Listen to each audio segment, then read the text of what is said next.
अजितदादांच्या मुलाचं लग्न आणि चर्चा होणार नाही असं आहे का? काही जण बहिरींच्या लग्नावरून राष्ट्रवादीच्या कार्यकर्त्यांना टॉमनं हाणतायत की तुम्ही सतरंजी उचला तुमच्या नेत्याचा पोराचं लग्न आणि तुम्हाला बोलावलंच नाही. दुसरं म्हणजे सगळी बारामती दादाच्या पोराच्या लग्नाची बुंदी खायला नाही भेटणार म्हणून रुसून बसली. तर काही जण पवार कुटुंबातले सगळेजण या सोहळ्याला उपस्थित राहणार नाही म्हणून लय बातम्यांवर बातम्या छापतायत. या व्हिडिओत आपण पण अशीच एक माहिती घेऊन तुमच्या समोर आलोय. ती आहे अजितदादांच्या युवाई असणाऱ्या प्रवीण पाटील यांची.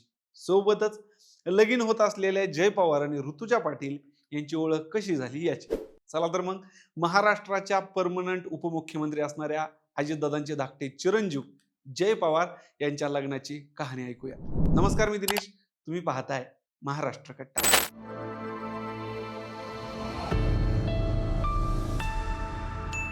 जय पवार आणि ऋतुजा पाटील यांचं लग्न पार पडतंय बहरीनला. नुकतंच युगेंद्र पवार यांचंही लग्न झालं. बाकी विषयावर आपण बोलू, पण मित्रांनो तुमचं पण उरकून घ्या लवकर. ते करिअर बिरिअर होत असतो, नाहीतर परत लय पछतावा होईल बरं का. नाही म्हणलं सगळेच लवकर उरकतायत तर सांगावं आपलं. बरं, कुठं होतं आपण? जय पवारचं लग्न होतंय बहरीनला. 400 वऱ्हाडी, 4 दिवसाचं लग्न, एवढं तर आपल्याला कळलंय. दादा म्हणाले होते आधी लगीन कोंडाण्याचं मग माझ्या रायबाचं. आता रायबा म्हणजे युगेंद्र नव्हता, तर त्यांचाच धाकटा चिरंजीव होता जय. हे लोकांना आत्ता कळले. असो, मेन विषयावर येऊ. तो म्हणजे दादांचे युवाई कोण आहेत कळलं का? प्रवीण पाटील. एका न्यूज पोर्टलच्या बातमीमध्ये त्यांच्याविषयी माहिती दिली. ते म्हणजे प्रवीण पाटील हे उद्योगपती असून ते मूळ फलटणचे रहिवासी आहेत. म्हणजे दादांचे युवाई काही लई लांबचे नाही, अगदी हाकेच्या अंतरावर.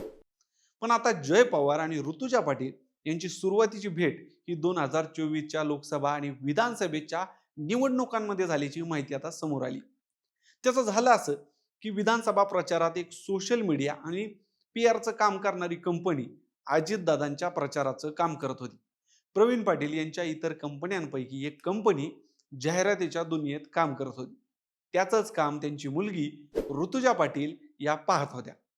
विधानसभा प्रचारात याच कामाच्या निमित्ताने दोघांची ओळख झाली.